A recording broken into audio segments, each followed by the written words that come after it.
I cannot believe I'm just now thinking about this. Oh, yeah.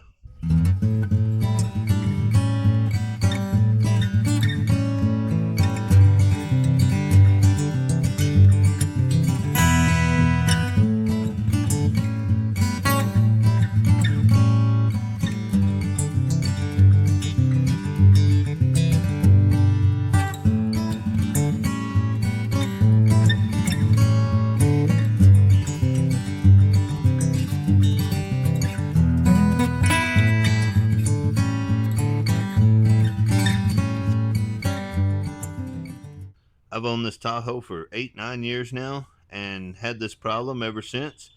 And I'm just now realizing that something I do every day, something I enjoy doing, could have solved my problem years ago.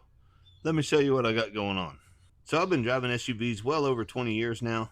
I had a Suburban for many years. This is my second Tahoe, and they're great for outdoor people. They keep your gear locked up and safe, dry, out of the weather, and if you needed to, roll you out a bedroll, perfect place to stay the night. Now on a longer trip, I'd haul a tent and cot and whatnot, but just for a night or two, they're excellent. But camping out of this one's been nearly impossible, and it's because I have this truck vault. Now I love this thing. It comes in handy. It stores a lot of gear. Over on this side, I store all my straps for my trailer, a tow rope. It's got my hitch and jack, jumper cables, a first aid kit. All this stuff usually stays in here 24/7. This side I leave open for whatever activity I'm doing. Whether I'm doing a job, I could throw some valuable tools in there. But this time we're going camping, so I got some fishing poles, a couple other miscellaneous things that I want to keep safe, and it works out perfect. However, from this angle, this is what I hate about it. It's not flat. There's a big drop off. There's no way you could roll out a bedroll, sleep in here, and that's the problem we're going to solve today. We're going to use some scrap plywood, try to fill in this void, make some kind of structure. Hopefully it could come in and out real easy, and see if we can stay the night in here a time or two. So the first thing I need to do is figure out how to get rid of these headrests. And it looks like there's some little bitty tiny holes right here at the base of this headrest or the top of the pin. You push in, and it looks like it'll release the headrest. Perfect. Now that those go back down,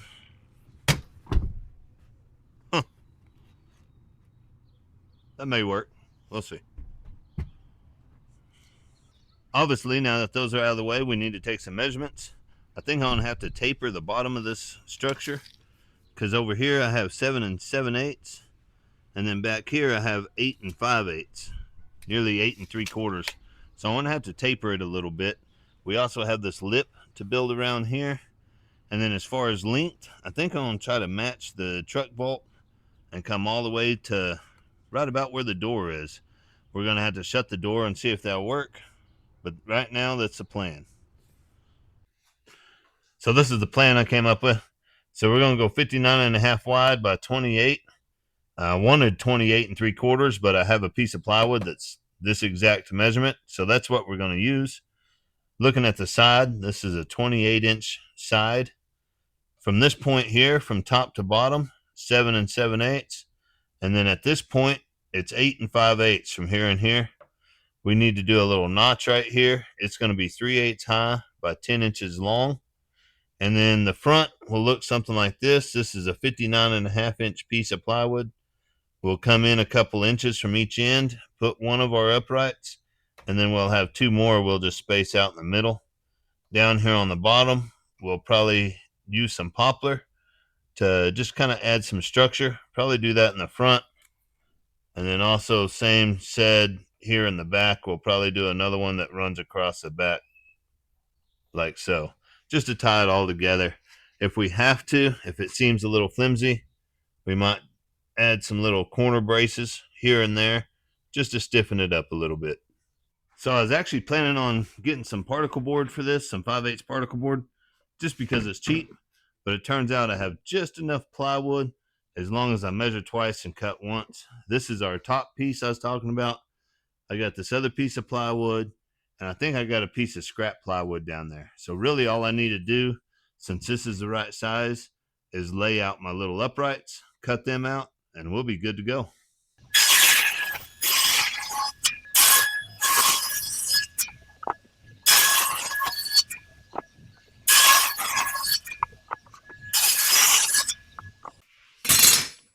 So I cut my 4 uprights out, and I cut them to 8 1/8.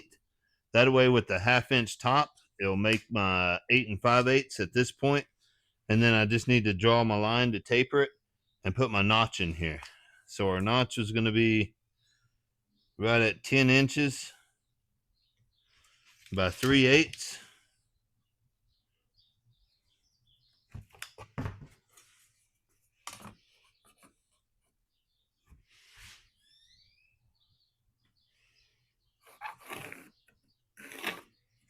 Something like that. And then from this point to this point was going to change.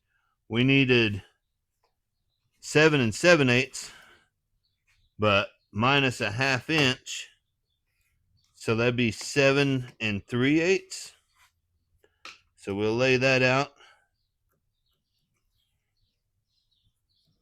And I think I'll need a longer straight edge.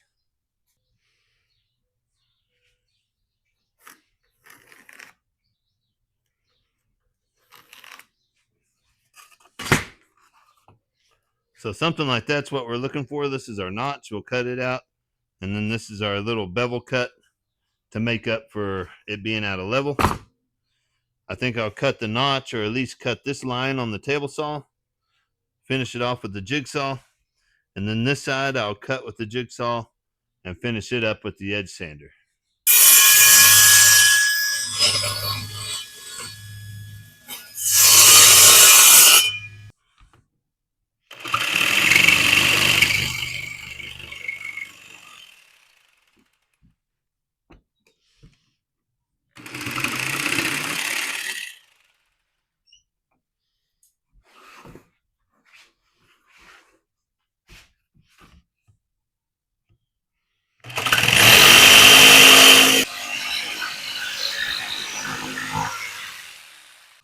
Now, I've showed y'all before when I do this with the edge sander, I don't cut on the line. I cut just this side of the line and then sand it to the line. It works out perfect every time, just about.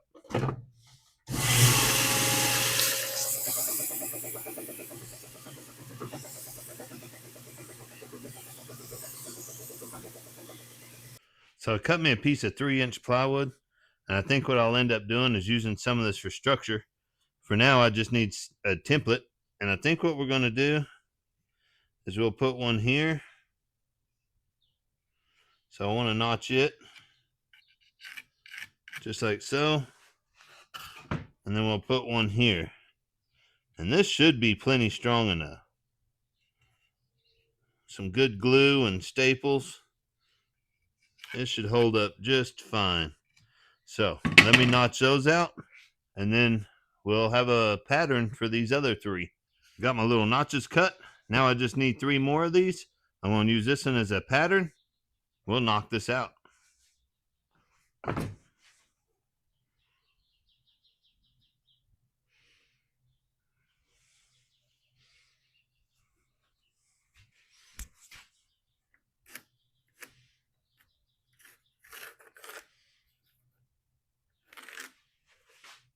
All right, so I went through, I hit everything with the palm sander real quick, just to mainly break the edges so that it's not sharp. We can handle it, getting it in and out of the Tahoe.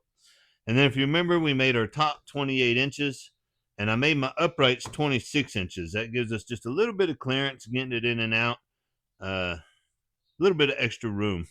So what I did is I went through, popped me a chalk line on the front at 1 inch, and then laid out where I want each one to go. And then I'm going to glue and staple these just to make them as strong as possible.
So now I'm going to take this measurement right here, 55 and 3/16. I'm going to go ahead and double check it back here, 55 and 3/16. And now I'm going to take me 2 3-inch strips of plywood and nail in these notches right here. That'll give us a lot of strength and pretty much square it up, get it strong enough to do what it needs to do. So now I got me some strips. We're going to just nail them in. I'm going to glue the daylights out of them. We want them strong.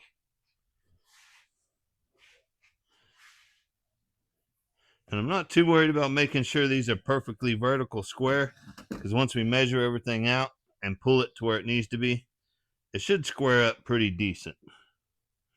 We're not building a piano here. Shoot, we're not even building a cabinet. This is to sleep on.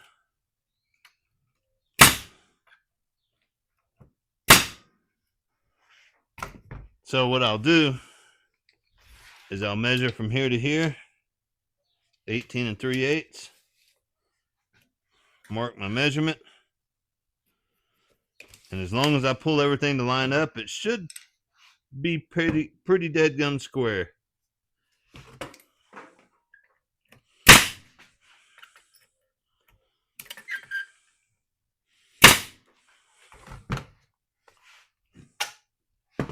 Now when I measure for this one, I'm not going to measure from the next one. I'm going to go all the way back to the first again. Always measure from the first. So 37 1/8.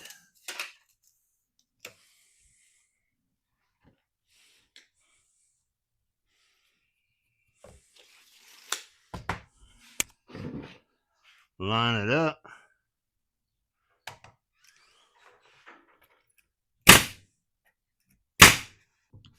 So now just to double check our measurements, we'll pull all the way from here again. 53 3/16. 53 3/16.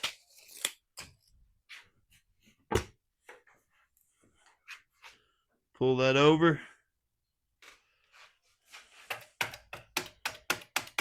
And blast it.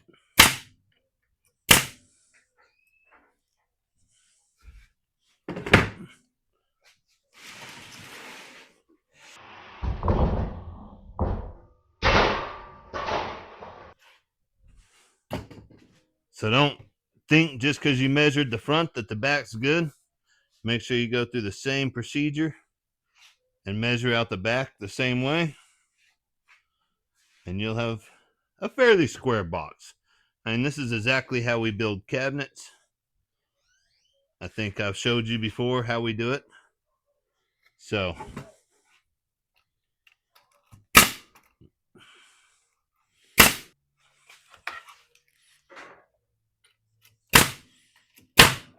let's do a little test fit. See how this is going to work.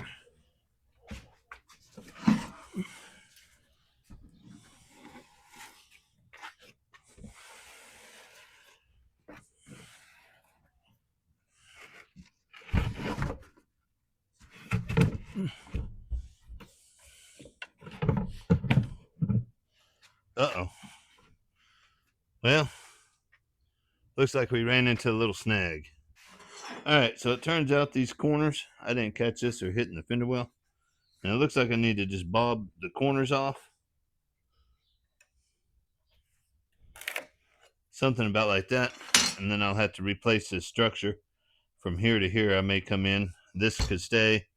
And then same thing on this side, we'll have to replace it.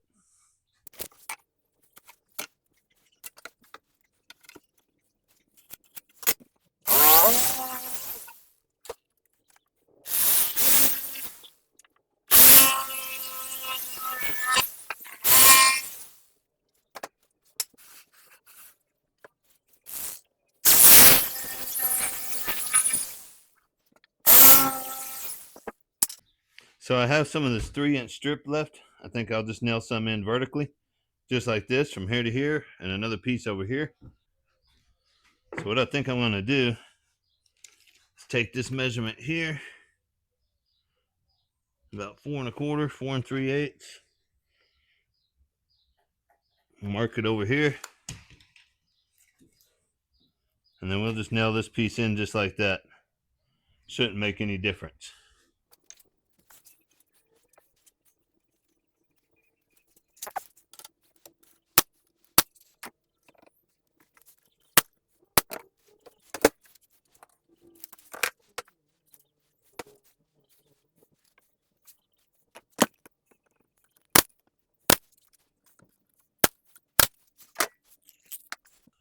I'm just going to take a piece of hand paper, break my edges one last time.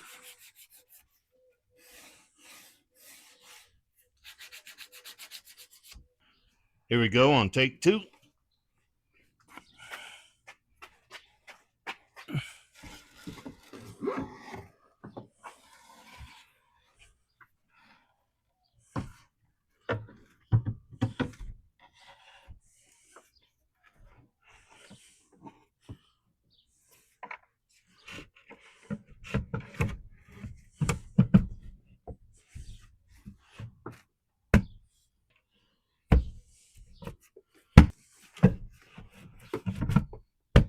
That's pretty dead-gum perfect.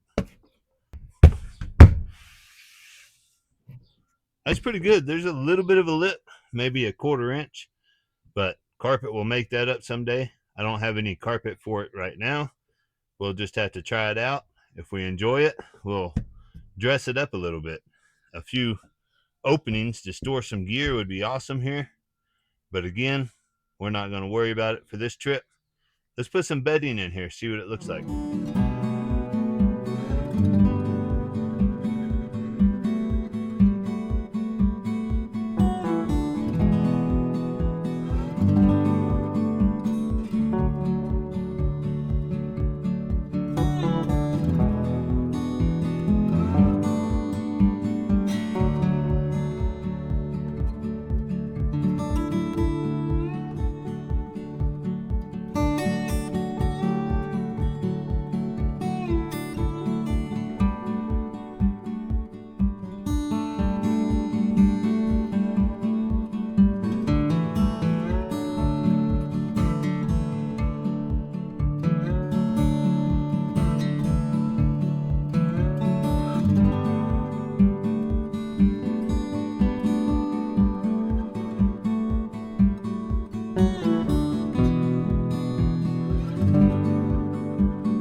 Well, this is going to have to do. This has kind of been a last minute camper build.